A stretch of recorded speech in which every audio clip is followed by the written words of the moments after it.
예, 오늘 본문 말씀 요한복음 20장 17절 18절입니다.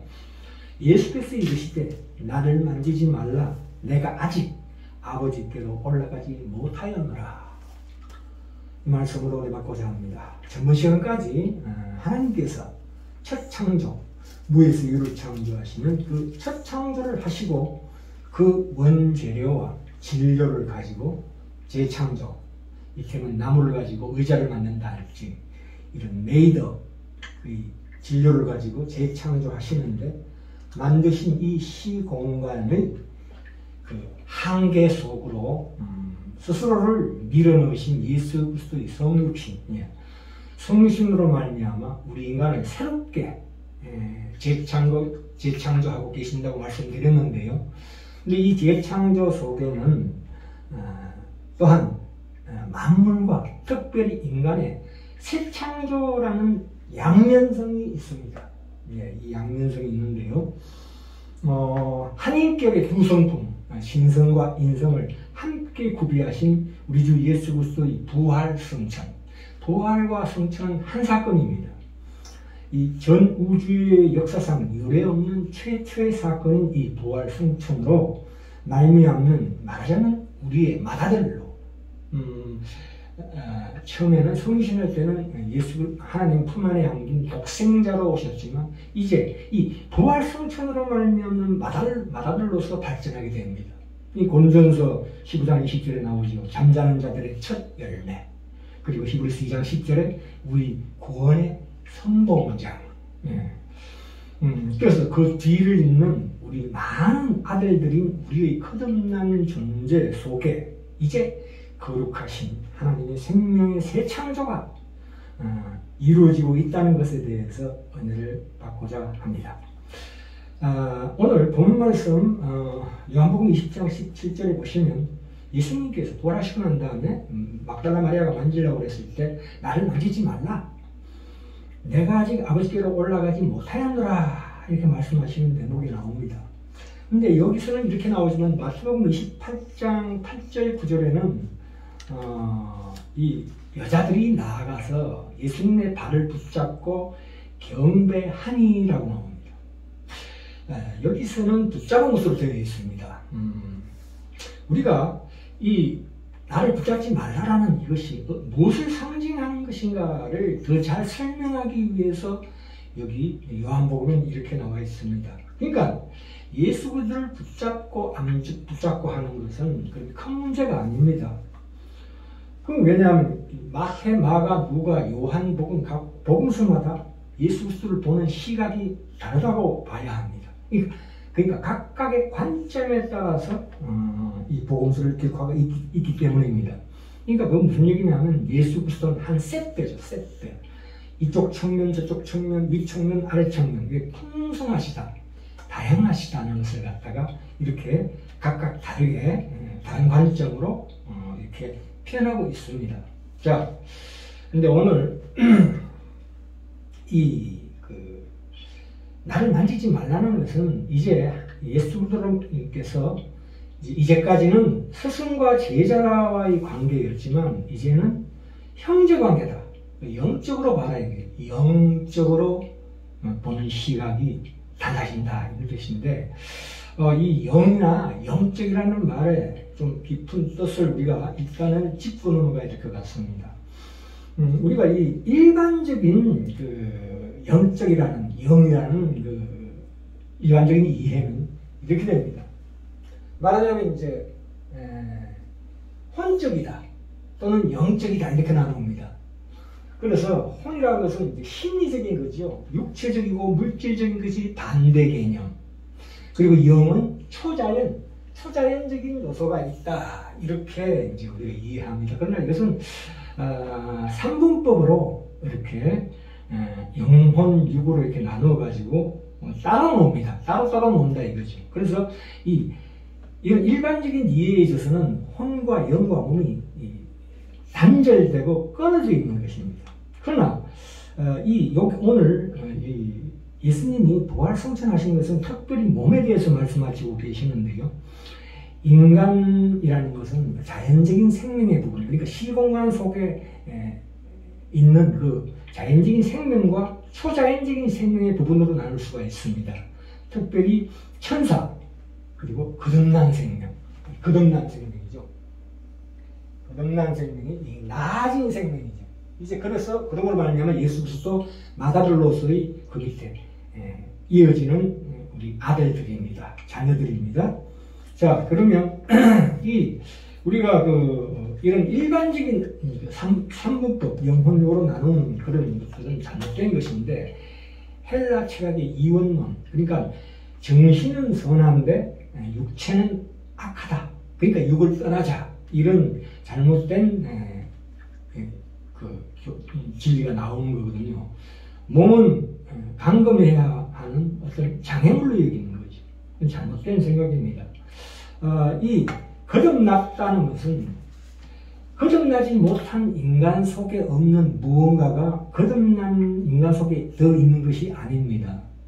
그래서 어떻게 얘기해야 되냐면, 올바른 방향으로 걷고 있는 어떤 사람에게 그릇된 방향으로 걷고 있는 사람에게는 없는 무엇인가가 더 있는 게 아니라, 그렇죠.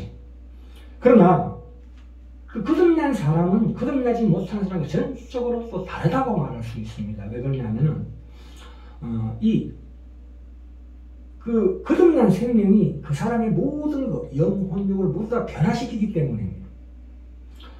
그러니까 영과 혼과 몸 전체가 다시 태어난다는 것입니다. 일단 거듭난 생명, 하나님으로부터 오는 새 생명, 새 창조가 일어나면은 그때부터는 그 사람 전체가 온전하게 연합되고 조화될 때까지는 결코 그 생명이 멈추지 않는다는 뜻입니다. 이렇게 우리가 이해를 해야 마땅합니다. 자, 오늘 이 예수 그리스도의 부활 성천을 다루고 있는 대목인데요. 이 초기 기독교에서 이 사도는 무엇보다도 예수님이 부활하시고 성천하신 것을 뜻이 본 사람들입니다. 그래서 사도행전 2장 32절에 베드로가 그랬습니다. 이 예수를 살리신 하나님이 살리신지라 우리가 다 이 일의 증인이로다, 이렇게 말씀하고 있습니다. 그래서 마띠아를 이제 유다 대신으로 마띠아를 세울 때도 마띠아도 예수님 부활 성천을 뜻이 본 사람 중에서 뽑은 것입니다. 고린도전서 15장 3절부터 8절까지 보시면 예수님이 이런 말씀하십니다. 성경대로 사흘 만에 다시 살아나사 게바에게 보이시고 후에 12제자에게와 그 후에 500여 형제에게 일시에 보이셨으니 그 중에 지금까지 태반이나 살아있고 어떤 이는 잠들었으며 그 후에 야고보에게 보이셨으며 그 후에 모든 사도에게와 맨 나중에 만삭되지 못한 나 같은 사람에게도 보이셨느니라, 이렇게 말씀하고 있습니다. 우리가 이 부활이라고 하면 잠깐 동안의 일이라고 우리가 잠깐 착각을 하는데 그렇지 않습니다.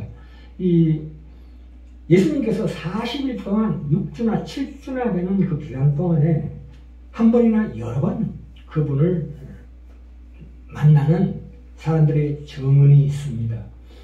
그러니까 대략 500명 정도, 이 고린도 교회 첫 편지에서 이렇게 밝히고 있습니다. 근데 그때 고린도전서 서신서를 보낼 때 그때 주후 한 50년 됩니다. 그때도 이 부활 성천을 직접 목격한 사람들이 태반은 살아 있었다고 얘기하고 있습니다. 그러니까 부활과 성천이라는 것은 결코 서로 분리될 수 없는 것입니다. 이걸 가지고 오늘날에 유령이다, 영이다, 영혼의 환생이다, 또한 우리의 영혼 불멸을 증명한 사건이라고 보는데 그건 잘못된 생각입니다. 결코 그것이 아닙니다. 그래서 우리가 호티스 운동의 대가 에자베스 퀴블러 로스라는 사람은 강신술을 통해서 이 영혼의 불멸을 계속 증거를 내놓고 있는데 그건 잘못된 것입니다.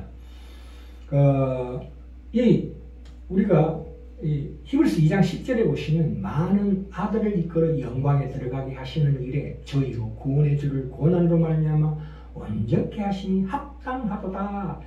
잠자는 자들의 첫 열매, 새 생명의 창조자, 창시자라고 말씀하고 있습니다. 우리가 보통 죽으면 천국 간다 하는 것은 막연하게 영으로 가서 부활한다. 부활의 가장 중요한 뜻은 뭐냐면 이 몸이 새롭게 변화된다는 거죠. 좀 더 높은 차원으로 변화된다는 것을 우리가 깊이 이해합니다. 왜냐하면 예수님은 어떤 영으로서 이 땅에 부활하신 게 아니고 햇빛을 받으면 그림자가 생기고 바닥을 밟으면 소리가 나는 그런 사람으로서 부활하셨기 때문입니다. 이것이 바로 사도들이 본 이 우주 역사상 전무후무한 사건이 된 것입니다. 누가복음에 보시면 더 상세하게 나와 있습니다. 누가복음 24장 36절부터 43절까지 보시면 예수께서 나타나셨을 때 11제자에게 나타나셨을 때 저희가 놀라고 무서워하여 그 보는 것을 영으로 생각하는지라 예수께서 가라사대 어찌하여 두려워하여 어찌하여 마음에 의심하느냐 나는 영이 아니다 내 손과 발을 보고 나인 줄 알라. 영은 살과 뼈가 없으되 너희 보는 바와 같이 나는 있느니라. 이 말씀을 하시고 손과 발을 보이십니다. 저희가 너무 기쁨으로 오히려 믿지 못하고 기이 여길 때 또다시 한 번 더 이르시되 여기 무슨 먹을 것이 있느냐 하시니 이에 구운 생선 한 토막을 내어드리매 예수께서 받아서 그 앞에서 잡수시더라 이렇게 말씀하고 있습니다. 이 예수님이 부활하신 그 몸은 공간과 시간 속에 전혀 무관한 몸이 아님에도 불구하고 어떨 때는 나타나셨다가 문을 통해서 연기처럼 사라지셨다가 또는 그 나타나신 몸으로 스스로 물고기도 먹으시는 참 기가 막힌 그런 예수님의 모습을 볼 수가 있습니다. 그것은 우리가 생각하는 훨씬 높은 차원의 영혼육이 조화된 그 몸으로 나타나셨다는 뜻입니다. 자, 오늘 이 본문 말씀 봅시다. 요한복음 20장 17절 18절에 나를 만지지 말라 내가 아직 아버지께로 올라가지 못하기 때문이라는 것은 이건 구약에도 나와 있습니다. 왜 만지지 말라?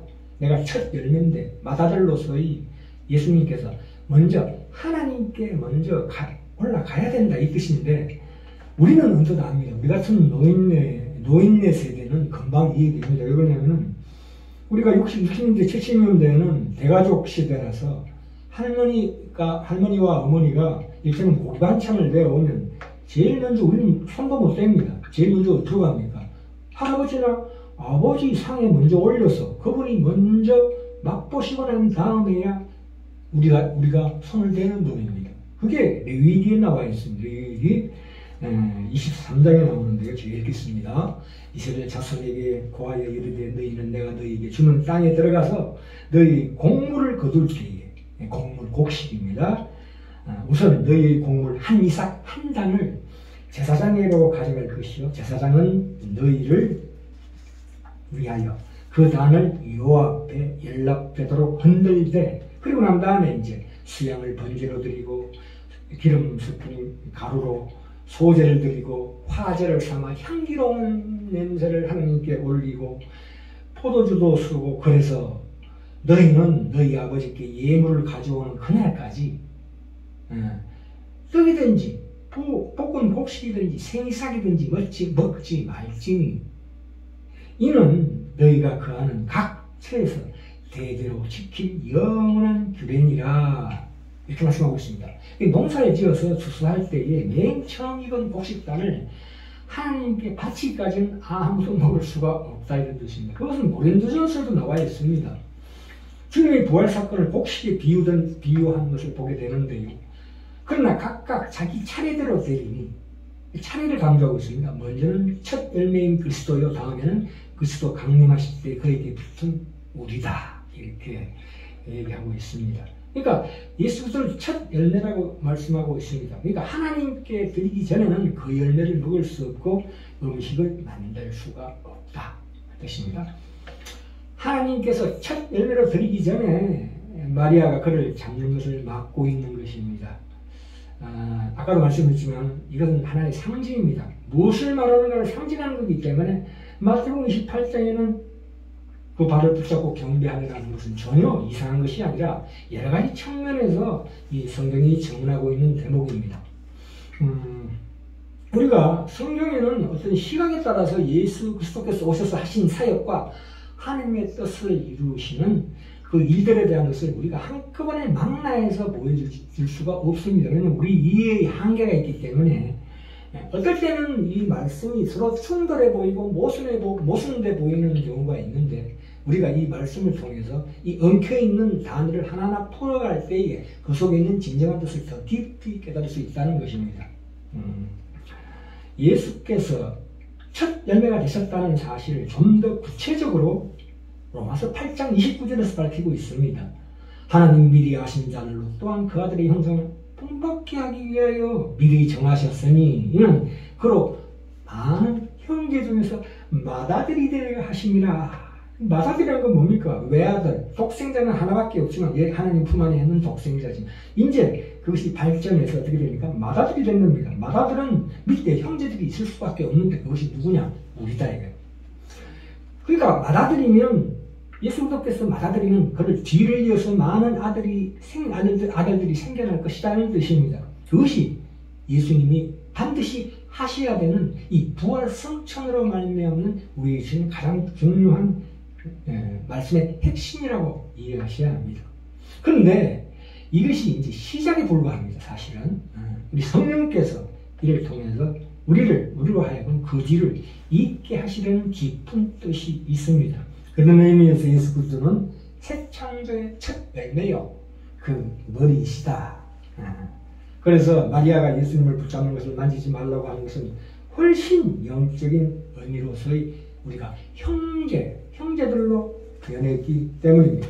자, 오늘 마지막으로 우리가 시편을 시작할 때에 시편 1장 1절 2절에 이렇게 나와 있습니다. 복 있는 사람은 악인들의 꾀를 따르지 아니하며 죄인들의 길에 서지 아니하며 오만한 자들의 자리에 앉지 아니하고 오히려 여호와의 율법을 즐거워하며 그 율법을 주야로 묵상하는도다. 이렇게 나와 있는데요. 그래서 복 있는 사람이라는 것은 내가 이렇게 율법을 바라보고 묵상하면 복이 있다는 뜻이 아니고 그거 하는 사람 자체가 복 있는 사람이라는 뜻입니다.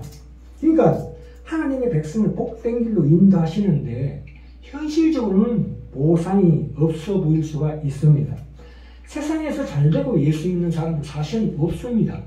그 사람이 어느 정도 성숙해서 성공해도 하나님을 놓치지 않을 만큼 됐을 때 그런 사람들은 극소수에 해당하지만 대부분은 말하자면 여기 시편 1편에 나와 있다시피 교만한 자리, 죄인의 길 이런 것들이 우리에게는 현실을 살 때 가장 중요한 어떤 유일한 해결책이라는 건 무슨 뜻이냐 하면 우리가 공부 잘하고 성공하고 돈 많이 벌고 건강하고 그게 잘못됐다는 얘기가 아니라 그렇게 돼가지고 그 사람이 과연 어디로 끌려가느냐 하는 것을 봐야 합니다. 그래서 우리는 대부분의 사람들에게는 실패와 좌절로 말미암아 그 자리에 가게 됩니다.